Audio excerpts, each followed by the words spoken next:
링크드인에 대해서 들어보긴 했는데 그게 뭔지를 잘 모르겠다. 그리고 링크드인으로 우리가 취업 전략을 어떻게 세워야 될지 생각해 본 적이 없다. 그런데 주변에는 자꾸 링크드인이라는 이야기가 들린다. 대체 어떻게 써야 하느냐? 한번 알아보도록 하죠. 지금 화면 보시는 것처럼 링크드인은 공식적으로는 8억 5천만 명이라고 홈페이지에 나와 있지만 현재 8억 7천만 명이 넘는 전 세계의 가장 큰 비즈니스 플랫폼입니다. 우리가 알고 있는 페이스북이나 인스타그램 이런 SNS랑 동일한 플랫폼인데 이 링크드인이라는 플랫폼은 다른 것과는 다르게 비즈니스 플랫폼, 자신의 역량을 공유하고 그러니까 자기가 먹었던 걸 올리고 놀 거를 올리고 산 거를 올리는 것이 아니라 자기가 가지고 있는 역량과 능력들을 오픈하면서 서로가 생산성을 높이고 자신의 기회들을 서로 공유할 수 있는 그리고 경력들을 공유할 수 있는 SNS다라고 생각하시면 됩니다. 자, 그럼 여기서 우리가 뭘 할 수 있느냐? 한번 생각을 해보죠. 일단 가장 대표적인 부분은 링크드인을 통해서 우리는 무엇을 할 수 있다? 경력을 공유할 수 있다. 근데 내가 가지고 있는 경력이나 공유할 게 없는데? 라는 생각이 드시는 분들이 되게 많으실 거예요. 그럼 어떻게 경력 공유하는 사이트에서 취업 전략을 짜느냐? 지금 보시는 게 링크드인 화면입니다. 링크드인에 올라와 있는 뭐 최근의 글들, 그리고 그 글들 안에서 보시면 생각보다 생소한 글들이 많아요. 우리가 일반적으로 봤던, 먹었던, 입었던, 놀았던 글들이 아니라 그냥 인사 담당자들이 자기의 회사를 알리기도 하고 우리 사람이 필요해요 라는 글들을 올리기도 하죠. 그리고 우리 회사가 가지고 있는 기술과 그리고 내가 현재 공부하고 있는 역량에 대해서도 오픈하기도 하고 또 저 퇴사했어요. 저 입사했어요. 우리 회사 되게 재밌어요. 라고 하는 정보들을 공유하기도 하죠. 오케이. 일단 이런 부분들을 우리가 공유하는 것까지도 알겠는데 그러면 취업 전략을 세울 때 가장 쉬운 방법이 뭐냐라는 게 궁금하실 것 같아요. 예를 들면 삼성전자를 한번 들어가 보죠. 삼성전자에 들어가면 현재 직원이 9만 5천 명, 팔로워가 400만 명이 넘는다고 나옵니다. 그런데 이 중에서 이 직원이 뭐냐? 링크드인에 가입되어 있는 삼성전자에 다니고 있는 직원들입니다. 그 직원들을 어떻게 하느냐? 자기의 프로필에 경력사항을 나 지금 삼성전자 재직 중이야. 그리고 나 이런 업무 하고 있어. 그리고 내가 필요하면 언제든지 연락해. 혹은 나와 함께 하고 싶다면 언제든지 연락해. 라는 것들을 올려줄 수 있다는 거죠. 자, 그럼 생각해보면 이들이 뭔가 프로필에다가 자기의 경력을 오픈해 놨어요.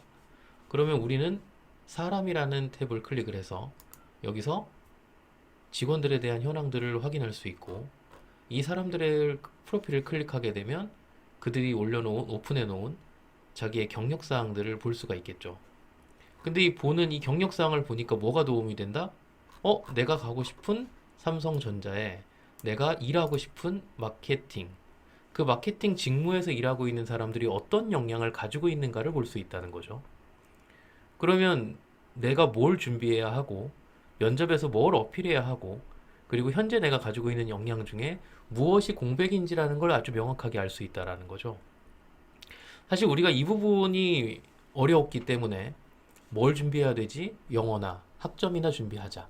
라고 생각을 많이 했는데, 최근에는 직무 중심의 채용이 강화가 되면서 직무에 대한 이해도가 얼마나 높으냐, 그리고 직무에서 최소한 어떤 업무들을 할 수 있느냐라는 역할을 확인하고 있다라는 거죠. 그런 측면에서 우리가 볼 수 있는 것들은 첫째 뭐다? 자기가 원하는 회사에 직원들의 현황들을 검색해서 그 직원들의 프로필들을 나의 롤모델로 삼아보는 것도 좋은 방법이 될 수 있겠다. 자, 두 번째, 링크드인에서는 채용 공고라는 게 있는데요. 이 채용 공고라는 게 우리가 지금 보시는 것처럼 헝가리, 뭐 네덜란드 또 있네요, 그죠? 밴쿠버 이런 식으로 해서 전 세계의 삼성전자의 채용 공고가 올라갑니다. 그 다음에 구글 한번 보시면 구글 같은 게에서는 채용 공고를 눌렀을 때 채용 공고가 현재 1900개나 올라와 있네요. 근데 이 중에서 한국 지역에 채용하는 어떤 공고들도 올라가 있고 다른 나라들도 계속해서 1937개가 보이게 됩니다. 그런데 지금 보시는 것처럼 좀 재밌는 게 하나 보이지 않으세요? 지역별 채용 공고도 있지만 그 지역만이 아니라 위에 올라와 있는 메인 제목은 직무예요. 그래서 링크드인만이 아니라 최근에 모든 채용 공고들이 그렇지만 기업의 채용 공고로 올라오는 게 아니라 직무별 채용 공고로 올라오는 걸 볼 수가 있죠. 그러면 뭐 예를 들면 유튜브 담당자냐 아니면 구글의 어떤 광고 담당자냐 뭐 이런 식으로 담당자들을 별도로 뽑는 직무들이 올라오는데 여기서 공고가 저렇게 생겼구나가 아니고요. 이 직무별로 올라오는 채용 공고는 들어가 봤을 때 안에 내용도 어떻게 써 있다? 직무에 맞는 역량들을 요구하는 내용들로 써 있다라는 거죠. 결국은 기존에는 우리가 구글이 어떤 회사인가, 삼성이 어떤 회사인가, LG가 어떤 회사인가만 볼 수 있었다면 직무별 채용 공고와 또 하나 경력직 채용 공고 이 두 가지는 뭐가 포인트다? 그 직무에서 당장 써먹어야 할 필수적인 역량들을 요구하고 있는 글들이 올라오죠. 그래서 이런 표현이 더 적합할 것 같아요.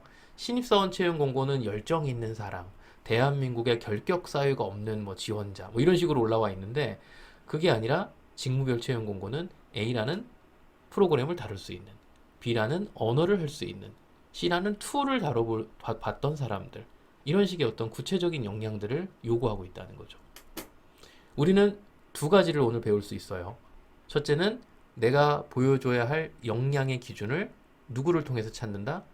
링크드인에 이미 일하고 있는 실무자들의 프로필을 통해서 찾아본다. 두 번째는 뭘로 찾는다? 경력직 채용 공고와 직무별 채용 공고를 통해서 실무에서 요구하는 역량의 세부 기준이 무엇인지를 통해서 자기가 면접에서 자소서에서 어필해야 될 필수적인 역량들을 어떤 것들을 더 많이 어필할 것인지를 찾는다. 자, 이것만으로도 여러분들이 현재 무엇을 공부하고 어느 쪽에 시간을 써야 하는지를 명확하게 이해할 수 있을 겁니다. 그리고 이런 과정들을 통해서 조금 더 실무에 가까워지는 역량들을 개발하다 보면 기업에 취업하는 데도 도움이 되겠지만 여러분들이 취업한 이후 어떤 경력과 어떤 프로젝트 경험들을 많이 쌓아가는 것이 이후 나의 이직 혹은 경력 관리에 더 큰 도움이 될 수 있을지를 생각할 수 있을 겁니다. 오늘 짧게 링크드인을 통한 취업 전략에 대해서 방향성을 잡는 방법부터 배워봤는데 여러분들이 조금 더 관심 있게 보신다면 그 다음 단계로 이제 심화 과정 혹은 링크드인의 다양한 기능에 대한 설명들도 한번 드려보도록 하겠습니다. 자, 여기서 마칠게요.